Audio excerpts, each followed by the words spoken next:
পলাশপাড়া মা শারদা রামকৃষ্ণ আশ্রম, ঠাকুর মা এবং সর্বমঙ্গলা মায়ের মন্দির।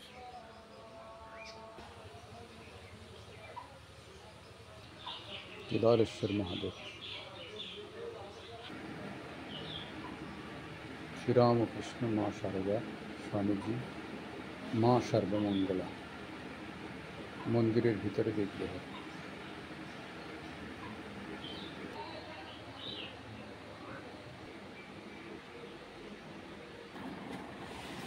ओम स्थापकाय च धर्मस्य सर्वधर्मस्वरूपिणे अवतार वरिष्ठाय रामकृष्णाय ते नमः।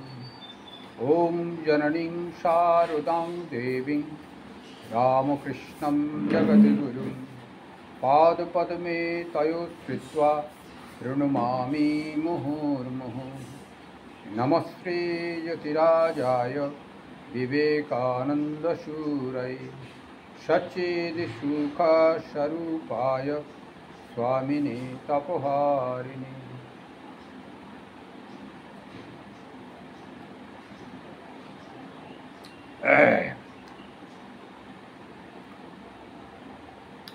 সকলকে আমার আন্তরিক প্রীতি শুভেচ্ছা। আজকে আমরা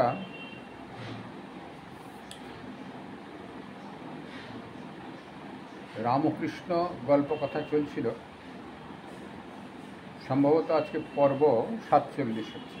46 পর্ব গত গেছে, কয়েকদিন আগে হয়েছিল, আজকে 47। প্রথম গল্প আমরা গৌরচন্দ্রিকা না করেই গল্প শুরু করে দিচ্ছি। আপনারা সকলে ভালো থাকুন, ভালো আছেন নিশ্চয়। যেমন ভাব তেমনি লাভ। ভগবান কল্পতরু, প্রথম গল্প আজকে। ভগবান কল্পতরু, যে তার কাছে যেমন চায় সে তেমনি পায়। গরিবের ছেলে লেখাপড়া শিখে হাইকোর্টের জজ হয়ে মনে করে আমি বেশ আছি। ভগবানও তখন বলেন তুমি বেশ থাকো। তারপর যখন সে পেনশন নিয়ে ঘরে বসে তখন সে বুঝতে পারে যে এ জীবনে করলুম কি। ভগবান তখন বললেন তাই তো, করলে কি। ভারী সুন্দর। অর্থাৎ আমাদের মনের এবং কর্মের গতির সঙ্গে সঙ্গে যেন আমাদের ইচ্ছা হয় বা বুঝতে পারি, তা ভগবান তাতেই তথাস্তু করেন। অর্থাৎ আমরা যেমনটি চাই যেন তেমনটি পাই। তা মানুষ জন্মগ্রহণ করে, আগের কথা ভুলেই যান ধরুন, শাস্ত্রের কথা, তা মনুষ্যত্ব মুমুক্ষুত্ব মহাপুরুষ সংশ্রয় শাস্ত্রের সিদ্ধান্ত। অন্যান্য জীব থেকে মনুষ্য জন্মে আসবে, মনুষ্য জন্ম থেকে মুক্তি লাভের ইচ্ছা হবে মুমুক্ষুত্ব, তারপর মহাপুরুষ সংশ্রয়, গুরু কৃপা হবে এবং সাধন ভজন করবে, তিনি মুক্তি লাভ করবেন, মোক্ষ প্রাপ্তি হবেন, শাস্ত্রের সিদ্ধান্ত। কিন্তু এ তো গেল আধ্যাত্মিক জগতের। তা আধ্যাত্মিক জগৎ ছাড়া কি ভগবান বিরাজ করেন না? তা ভগবান সবসময় সব অবস্থায় বিরাজ করেন। শাস্ত্র বলছেন এই থুম্বাটার ভিতরেও তিনি আছেন। হিরণ্যকশিপুকে যখন বধ হয়েছিল প্রহ্লাদ, তার বাবাকে বলছিলেন হ্যাঁ এর ভিতরেও ভগবান আছেন, তিনি তো সর্বত্র আছেন। তা হিরণ্যকশিপু একটা গদা নিয়ে ধবাস করে মেরেছিলেন, তা থুম্বা ভেঙে গেল এবং অর্ধেক শরীর মনুষ্য, অর্ধেক শরীর সিংহের, নৃসিংহ অবতার। তা হিরণ্যকশিপুকে হাঁটুর উপর রেখে নয় রাত্রি নয় দিন সন্ধ্যার সময় সন্ধিক্ষণে বধ করেছিলেন। তা সব জায়গায় তিনি আছেন, সমস্ত জীবের ভিতরে তিনি আছেন। জড় জীব সব তিনি অস্তিত্বময়। জড় বস্তুতে আমরা বুঝতে পারি না, তাই সেটাকে বাদও দেওয়া হয়েছে, জড় বলা হয়েছে। কিন্তু জায়তে বর্ধতে মৃত্যবে, জন্মগ্রহণ করবে, বর্ধিত হবে এবং আয়ু শেষ হলে মৃত্যু হবে। তা এটি জীবন আমরা ধরে নিয়েছি। উদ্ভিদ, গাছ বীজ লাগালে গাছ হয়, গাছ বর্ধন হয় এবং কখনো কখনো জল না পেলে কি আয়ু শেষ হলে মারা যায়। তাহলে জীবের ভিতরেও সে প্রাণ আছে ধরা হয়, অর্থাৎ আত্মারাম আছেন। তা তিনি যদি সব জায়গায় থাকেন, তিনি ওই বাইরের জগতে চাওয়া পাওয়ার ভিতরে নিশ্চিত আছেন।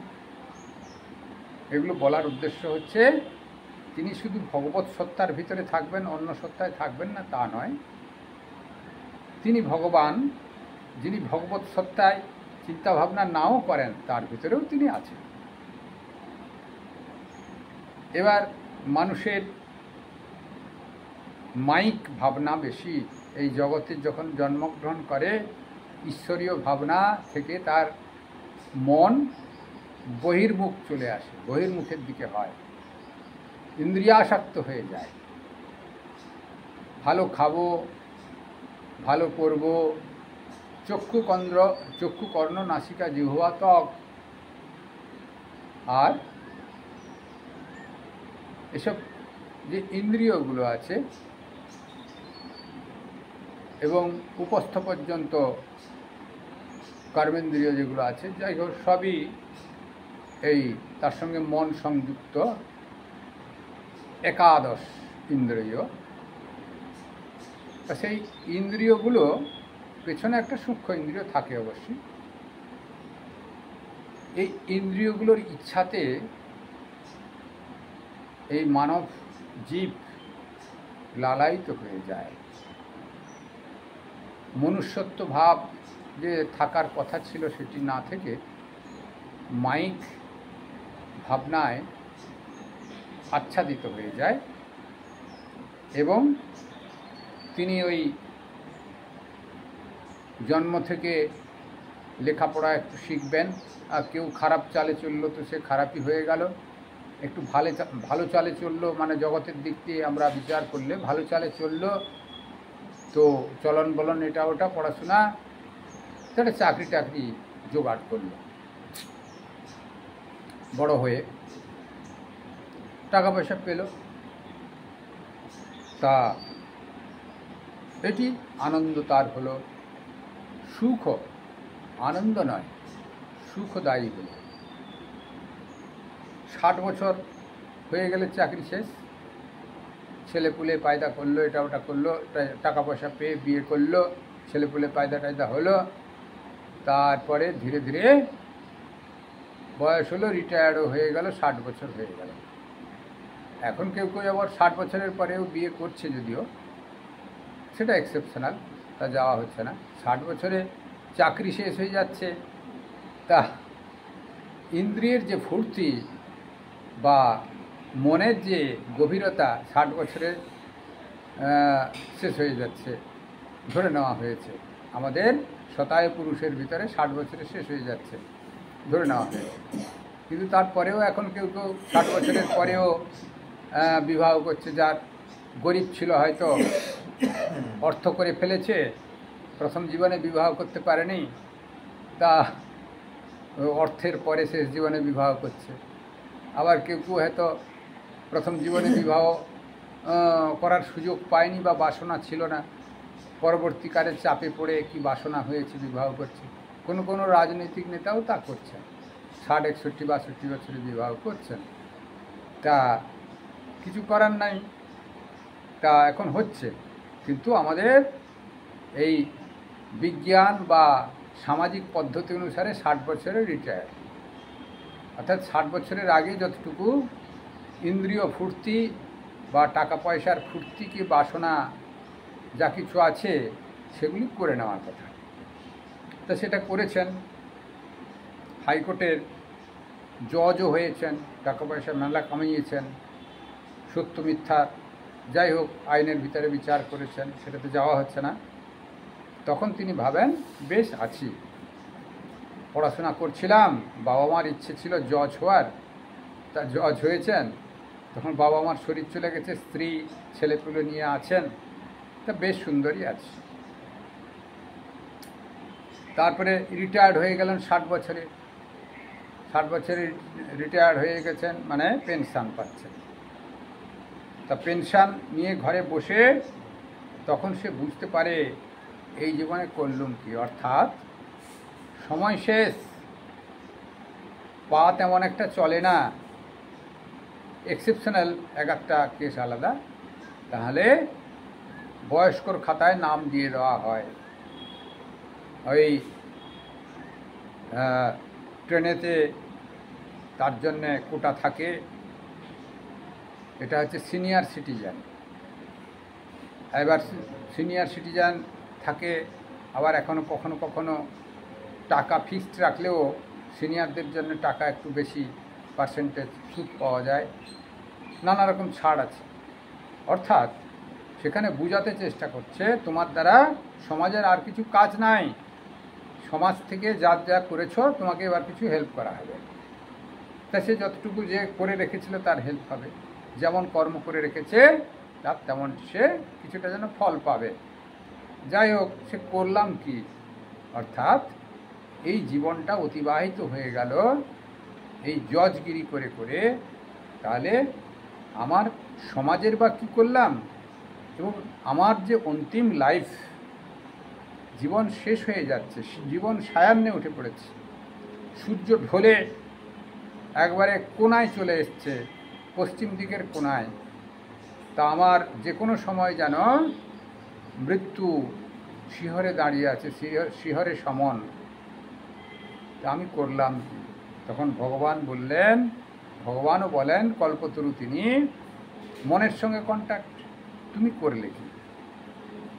অর্থাৎ আমার মন যদি শুদ্ধ হয় তাহলে ঈশ্বরের অনুভূতির জন্য চেষ্টা হবে, আর মন যদি সামাজিক ওয়েতে মেতে যায় চাকরির জন্য চেষ্টা করবে, আবার মন যদি অসামাজিক ভাবেতে যায় তিনি অসামাজিক কাজ করবেন। অর্থাৎ মনের গতির অনুসারে ভগবানের কৃপা। সেই জন্যে লাটু মহারাজ বলছেন, মনকে বাঁধো, মনকে ছাঁদো, মনকে দিও না লাই। প্রসঙ্গক্রমে মনে পড়লো তাই বললুম। আর গীতাতে বলছেন ওই মনকে অভ্যাসের দ্বারা মনকে বশীভূত করা যায়। এই যে মনকে ঈশ্বরের অনুপ্রেরণা থাকার কথা, মন তাতে গেল না, মায়ার জালে ফেসে গিয়ে চাকরির বা পয়সা রোজগারের চেষ্টা করলো, সে হলো, তা নাহলে আরও অসামাজিক হয়ে গেল। সমাজের ঊর্ধ্বের চিন্তা আধ্যাত্মিক জগৎ, সামাজিক চিন্তা পয়সা ইনকাম বা সংসার ভালো করে কাটানো, আর অসামাজিক চিন্তা সমাজকে নষ্ট করা। তা আমাদের প্রথমে সামাজিক হতে হবে। ফার্স্ট বিয়ে, স্বামীজি বলছেন first be gentleman, then householder or monk. প্রথমে ভদ্রলোক হতে হবে, তারপরে কি করতে হবে, তিনি সামাজিক লোক হবেন, নচেত সন্ন্যাসী হবেন, আধ্যাত্মিক জগতে ঢুকবেন, না হয় ভালো সামাজিক লোক হবেন, তাতেও কল্যাণ। তা এখানে তিনি জজ হয়েছেন, সামাজিক লোক হয়েছেন, সমাজের বিচার টিচার করেছেন, এটা ওটা করেছেন, টাকা পয়সা পান, কিন্তু এই সায়ান্নে, জীবন সায়ান্নে পেনশন নিয়ে ঘরে বসে থাকেন, এখন কোনো কাজ নাই, গভর্নমেন্ট তাকে ডাকে না, একটা সিটি মেরে গাড়িও আসছে না তাকে নিতে, তিনি জজ তো, গাড়িও আসছে না তাকে নিতে, একাকিত্ব ঘরে বসবাস করেন। কি বড় জোর নাতি হয়েছে, নাতির সঙ্গে কখনো এগারটা গল্প করেন।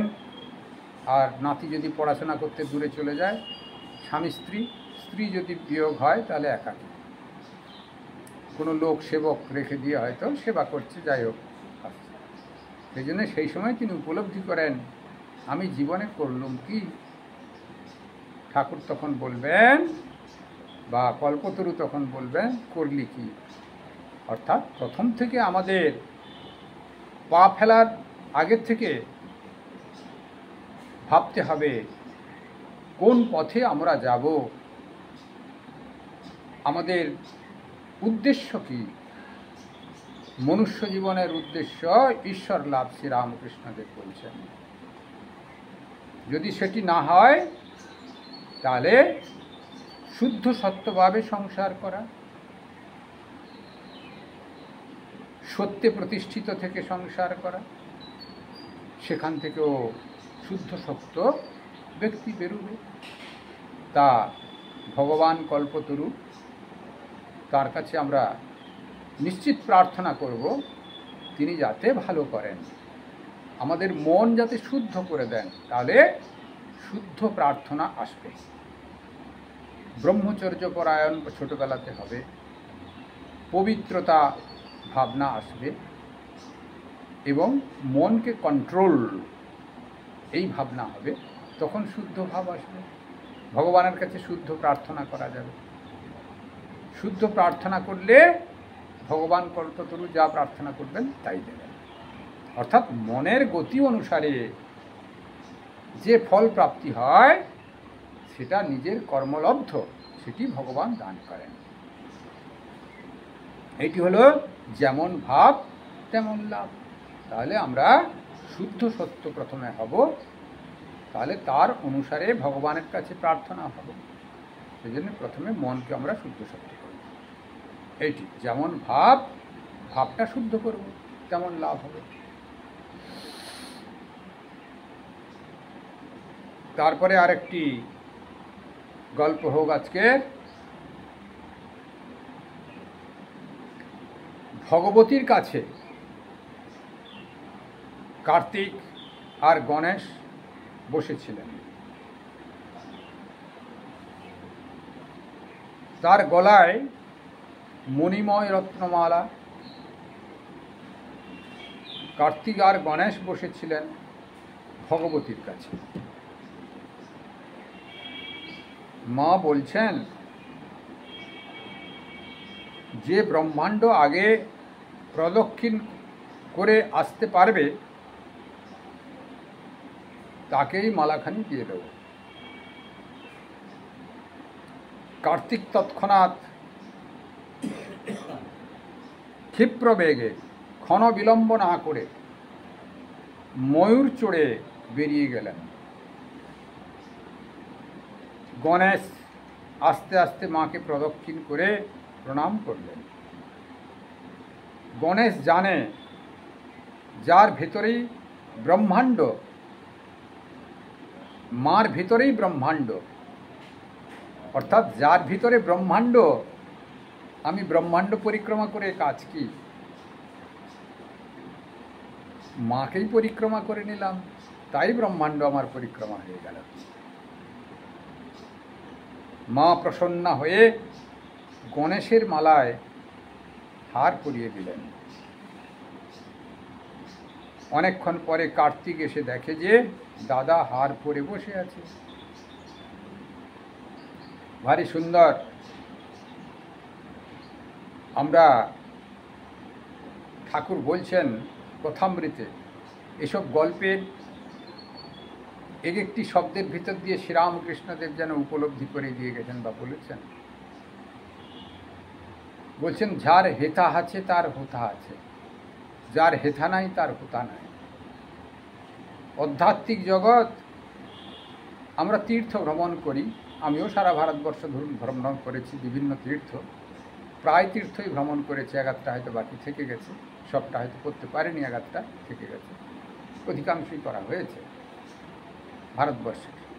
ভারতের বাইরেও দু একখানা করা হয়েছে। তা তীর্থ ভ্রমণ মন উচাটন, আর না করলেও নয়, মন শান্তি আসবে না।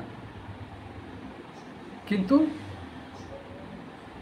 যার মন প্রতিষ্ঠিত হয়নি, আচ্ছা ধরুন একবারে সরল কথায় বলি, বইতে 10টা জায়গা সম্পর্কে ভালো করে পড়লেন, জানলেন, তারপর সেই জায়গায় গিয়ে সেই সব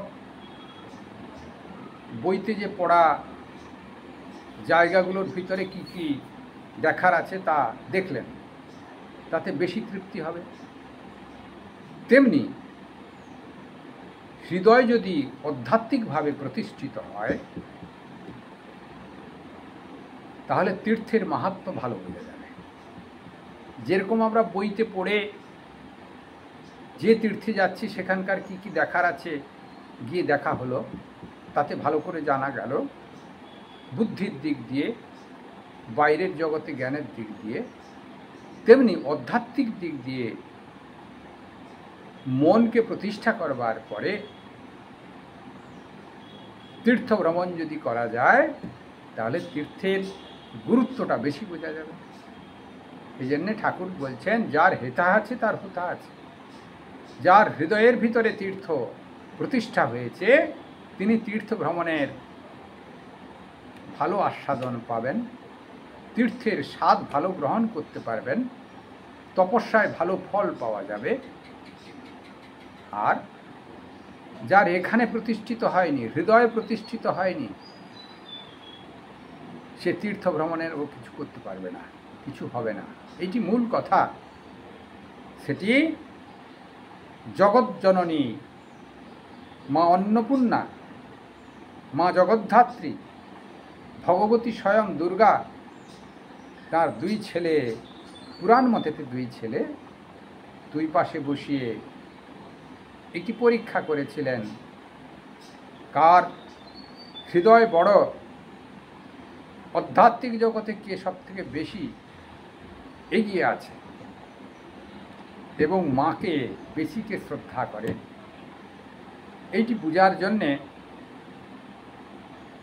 তিনি একটি সুন্দর গলায় মালা পরেছিলেন, তা রত্নমালা, রত্ন বিভূষিত মালা, রত্ন বিভূষিত বিভিন্ন রত্নে খচিত মালা পরেছিলেন। ভগবতীর গলায় থাকে, দুর্গা দেবী দুর্গার যখন পুজো করা হয় দেখবেন কত রকমের মালা থাকে। তা যার পয়সা নাই তিনি ওই বিভিন্ন ভ্যারাইটিজ মালা দেন, যার পয়সা আছে সোনার কি আরও হীরা জহরতের মালাও পরান। তা যাই হোক, ছেলে দুটোকে বসিয়ে বললেন যে এই পৃথিবী পরিক্রমা করতে পারবে, এসে যে প্রথমে পরিক্রমা করে আমার কাছে আসবে, তাকেই মালাখানি দিয়ে দেব। কার্তিক খুব খুশি হয়ে দাদাকে আজকে জব্দ করে দেব, কারণ দাদার হচ্ছে মুশিক বাহন, গণেশের বাহন হচ্ছে কে? মুশিক, ইঁদুর। তা ইঁদুরের দৌড় কতটুকু হবে? আর ময়ূর তো পাখনা মেলবে, উড়ে উড়ে চলে যাবে, পক্ষী সদৃশ বা পক্ষীর মতো উড়ন্ত বড় পক্ষী, কিন্তু যেন স্পিডে উড়ে বেরিয়ে যাবে। এই ভাবনা করে ময়ূরের পিঠে চড়ে মায়ের কথা শুনে তিনি বেরিয়ে পড়লেন। মালাটার দিকে নজর, মালাটা লাভ করতে হবে। তা গণেশ চুপচাপ বসেছিলেন। কি ভাই তো চলে গেল, তুমি পরিক্রমায় বেরোবে না? বলছে হ্যাঁ হবে। তারপরে অবসরে গণেশ উঠলেন, উঠে ইঁদুরকে সঙ্গে নিয়ে, ইঁদুরের পিঠে না চেপে ইঁদুরকে সঙ্গে নিয়ে তিনি ভগবতীর চারপাশে একবার নয় 3 বার পরিক্রমা করলেন। দিয়ে মাকে প্রণাম করলেন। বলছি কি ব্যাপার হলো? বলছি দেখো মা, তুমিই তো জগৎ সৃষ্টি করেছ, তুমি তো জগৎময় বিদ্যমান, তুমি ছাড়া কি জগৎ আছে? অতএব জগতে চারপাশ আমি মিছামিছি কেন ঘুরতে যাব? তোমার চারপাশেই যদি আমি ঘুরে নিই, একবার কেন, আমি 3 বার পরিক্রমা করলাম। ভাই একবার পরিক্রমা করতেই কত সময় যায় দেখুন, আর আমি তো এখানে বসেই তোমার 3 বার পরিক্রমা করলাম। তুমি তো জগৎময় আছো। তা অর্থাৎ আধ্যাত্মিক জ্ঞান যার হৃদয়ের ভিতরে ভগবান বসে আছেন, তিনি বাইরে কেন দর্শন করতে যাবেন? আর হৃদয় তো ডঙ্কা মারার জায়গা। হৃদয়েতে ভগবৎ সত্তাকে যদি অনুসন্ধান করা যায়, তাহলে তার সব হয়ে গেল, তাকে আর বাইরে পরিক্রমা করতে হবে না। মাতৃ সান্নিধ্য, মায়ের দেওয়া জিনিস, মায়ের আশীর্বাদ সবই প্রাপ্ত হবে যদি হৃদয়ে মাকে ধারণ করা যায়। এইটি মূল কথা। সেই জন্যে মাতৃ ভাবনায় ভাবিত হতে হবে। মা হৃদয়ে সবসময় বসবাস করেন, ঈশ্বর সবসময় হৃদয়ে বসবাস করেন। বাইরের জগতে যতটা দেখছেন বিরাট ব্যাপার, তিনি এই দেহ মধ্যে হৃদয়েতে বিরাজ করেন। আমরা দীক্ষা নেওয়ার সময় বা এখন দীক্ষা দিই কাউকে কাউকে, হৃদয় ডঙ্কা মারার জায়গা, হৃদয়েতে ধ্যান করতে বলা হয়, হৃদয়েতে ইষ্টের চিন্তা করতে বলা হয়, গুরুর হৃদয়ে ইষ্টের সঙ্গে মিলন হয়েছে বলা হয়, এবং হৃদয়েতে তিনি অধিকক্ষণ ধ্যান করতে পারবেন। হৃদয় প্রতিষ্ঠা হলে বাইরের জগতে তীর্থ ভ্রমণের আর বিশেষ দরকার নাই। কিছু কিছু ইচ্ছা জাগলো, মনের ইচ্ছা পূরণের জন্য একটু বেরিয়ে এলো, ঠিক আছে, কিন্তু হৃদয় আগে প্রতিষ্ঠা করতে হবে। তীর্থ ভ্রমণের গুরুত্ব আরও বাড়বে আধ্যাত্মিক জগতে। আজকের এই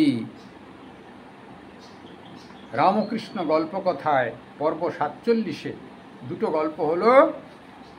একটি হলো যেমন ভাব তেমন লাভ, আর আরেকটি হলো ভগবতীর 2 ভাইয়ের সঙ্গে যে গল্প, মাতৃবন্দনা। মাতৃবন্দনা করলে জগতে আর ঘুরে মরতে হবে না, সেই জন্যে মাতৃবন্দনা।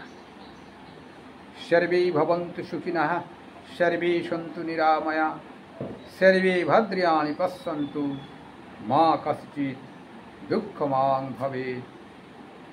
জয় ঠাকুর, জয় মা, জয় স্বামীজি। কল্যাণমস্তু, কল্যাণমস্তু, কল্যাণ।